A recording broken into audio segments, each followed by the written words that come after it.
Hello everyone, good morning. আরও একটা নতুন ব্লগে তোমাদের সবাইকে স্বাগত জানাচ্ছি। থাম্বনেল আর ক্যাপশন দেখে তোমরা বুঝতেই পেরেছো আজকের আমার জার্নিটা হতে চলেছে শিলিগুড়ি থেকে টুয়ার্ডস সিকিমের ক্যাপিটাল সিটি গ্যাংটকের উদ্দেশ্যে। তার সাথে তোমাদের আরও একটা গুরুত্বপূর্ণ ইনফরমেশন দেব।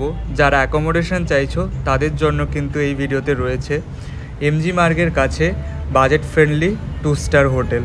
তো তোমরা ভিডিওটা স্কিপ না করে লাস্ট পর্যন্ত দেখতে থাকো। আর ভিডিওটা যদি ভালো লাগে তাহলে কিন্তু ভিডিওটাকে লাইক করো, কমেন্ট করো, শেয়ার করো আর অবশ্যই সাবস্ক্রাইব করো। তো চলো আজকের জার্নিটা শুরু করা যাক।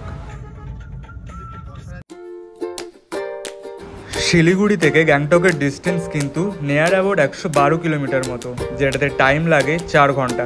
বাট আজকের আমি যাব একটা অন্য রুট থেকে, আমি যাব লাভা হয়ে গ্যাংটক। তো টোটাল ডিস্টেন্স রয়েছে 183 কিলোমিটার, যেটাতে কিন্তু টাইম দেখাচ্ছে 6 থেকে 7 ঘন্টা মতো লেগে যেতে পারে। রাস্তায় জ্যাম থাকলে সেটা আলাদা ব্যাপার। তো দেখা যাক কেমন কি সময় পৌঁছতে পারি।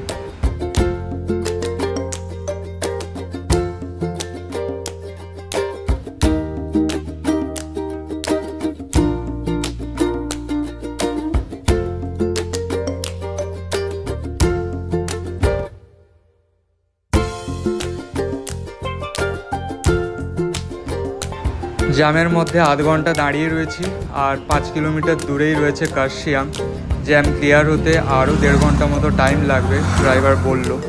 তো দেখা যাক কখন জ্যাম খোলে। আর আমি এই গাড়িটা বুক করেছি কিন্তু 5,500 টাকায়। তোমরা চাইলে বাস বা শেয়ার গাড়িতে কিন্তু যেতে পারো, সেটা কিন্তু NH10 হয়েই যাবে, লাভা হয়ে যাবে না। সেক্ষেত্রে শেয়ার গাড়িতে কস্ট পড়তে পারে 500 টাকা আর বাসে পড়তে পারে 275 টাকা। সিজন ওয়াইজ কিন্তু এগুলো চেঞ্জেসও হতে পারে।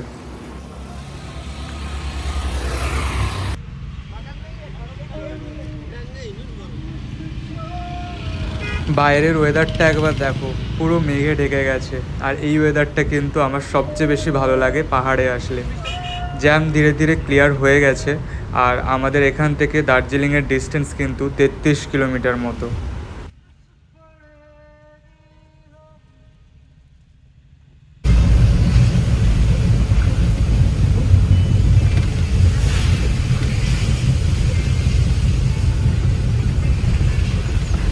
বৃষ্টি শুরু হয়ে গেছে, আর বাইরে কিন্তু অসম্ভব সুন্দর ওয়েদার রয়েছে।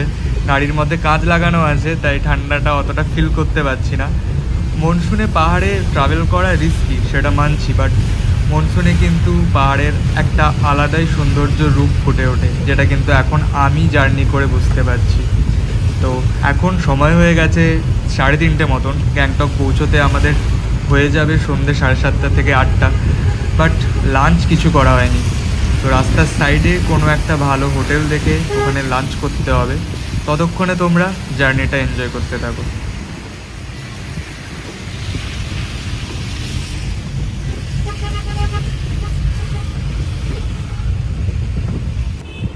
এখানেই আজকে লাঞ্চটা করব। হোটেলের নাম দ্য লিজেন্ড ইন। চলো ভেতরে যাওয়া যাক, লাঞ্চে কি কি রয়েছে এখানে। তো এই হলো হোটেলের অ্যাম্বিয়েন্স, পরিষ্কার পরিচ্ছন্ন।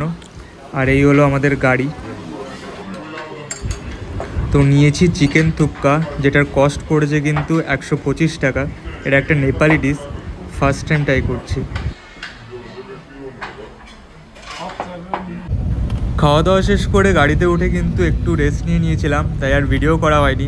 চোখ খুলতেই দেখতে পাচ্ছি সামনে এত সুন্দর একটা ভিউ, তাই আবারও কিন্তু ফোনটা বের করে ক্যাপচার করতে বাধ্য হলাম। তোমরা দেখে বলো ভিউটা তোমাদের কেমন লাগছে। এই রুটে আমি ফার্স্ট টাইম যাচ্ছি, এর আগে কখনো এই রুট দিয়ে যাইনি। যতবারই গেছি কিন্তু NH10 দিয়ে গেছি, কিন্তু এখন মনে হচ্ছে একটু জার্নি বেশি হলেও টোটালটাই কিন্তু ওর্থ ইট।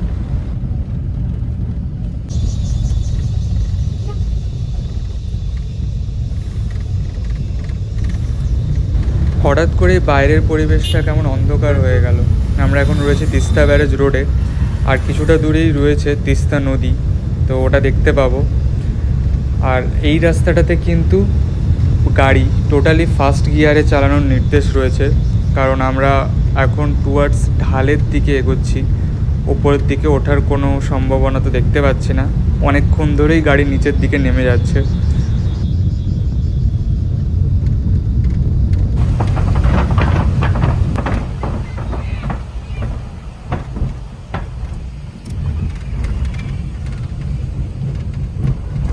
এখন বাজে 6:26 আর আমরা ক্রস করে গেলাম তিস্তা ব্রিজ।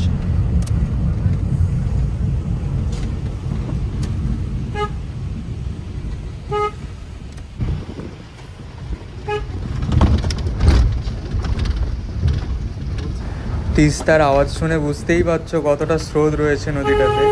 আর অন্য টাইমে কিন্তু এর জল একটু নীলচে টাইপের থাকে, এখন বর্ষাকাল তাই ঘোলাটে দেখাচ্ছে।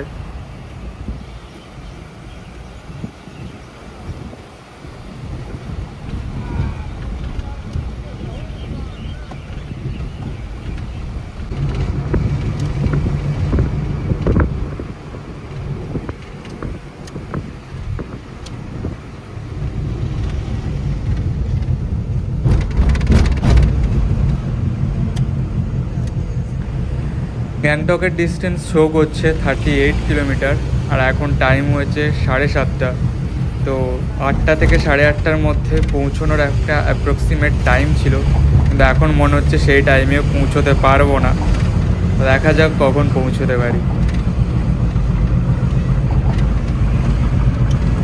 এই ব্রিজটা কিন্তু যথেষ্ট স্পেসিয়াস, দু সাইডে লরি দাঁড়িয়ে আছে, তাও কিন্তু মাঝখান থেকে যাওয়ার রাস্তা রয়েছে, এমনকি ওভারটেকও করা যাচ্ছে। আর সব থেকে ভালো জিনিস যেটা লাগছে দেখতে, সেটা হলো এই লাইট পোস্টগুলোতে জাতীয় পতাকার কালারে সুন্দর করে সাজানো রয়েছে।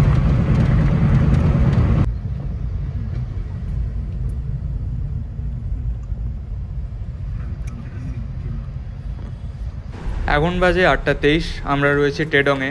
এখান থেকে এমজি মার্কেট ডিস্টেন্স 5 কিলোমিটার, আর ঠিক ওখানেই রয়েছে আমার হোটেল। তো গিয়ে তোমাদেরকে দেখাবো হোটেলের লোকেশন, অ্যাকোমোডেশন আর প্রাইস। তো চলো দেখা হচ্ছে। এই হলো আজকের আমার hotel, the Tibet gallery. MG Marg থেকে নিচের দিকে যে নামনাং রোড নেমে এসছে, ওই রোডে মাত্র 5 মিনিট ওয়াকিং ডিস্টেন্সেই রয়েছে এই হোটেলটা।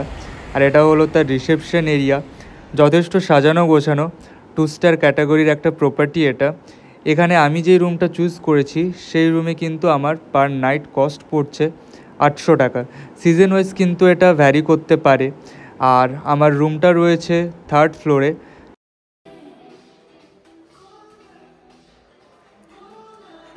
চলো তোমাদেরকে একবার রুম ট্যুরটাও দিয়ে দিই। আর সিঁড়ির সাইডে কিন্তু খুব সুন্দর সুন্দর পেন্টিং লাগানো রয়েছে, যেটা কিন্তু এই হোটেলের লুক অ্যান্ড ফিলটাকে আরও বেশি এনহ্যান্স করছে। তোমরা চাইলে কিন্তু বাজেট ফ্রেন্ডলি এরকম একটা হোটেলে স্টে করতেই পারো। আর এটা কিন্তু অনলাইনেও তোমরা বুক করতে পারো বিভিন্ন ওয়েবসাইট থেকে। আমি অনলাইনে বুক করিনি, আমি এখানে এসেই কিন্তু হোটেলটা খুঁজেছি। হ্যাঁ, আগে থেকে দেখে রেখেছিলাম ঠিকই।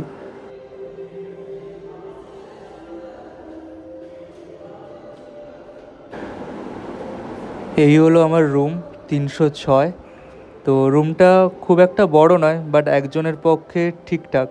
তো সামনে একটা কুইন সাইজ বেড রয়েছে, আর ব্ল্যাঙ্কেট কিন্তু রয়েছে অলরেডি, কারণ এখানে অল টাইম ঠান্ডা ওয়েদার থাকে। একটা ওয়ার্ড্রব রয়েছে, আর এই সাইডে একটা জানলা রয়েছে, আর একটা রয়েছে টিভি। এখানে একটা টি টেবিল রয়েছে, আর এই সাইডটাতে রয়েছে ওয়াশরুম, নিট অ্যান্ড ক্লিন। আর এই ওয়াশরুমেও কিন্তু গিজারের ফেসিলিটি রয়েছে। প্রাইস অনুযায়ী কিন্তু যথেষ্ট ভালো রুম আমি পেয়েছি। তো এটা হচ্ছে আজকের আমার রাতের ডিনার, ভেজ ফ্রাইড রাইস, আর এখানে রয়েছে সস।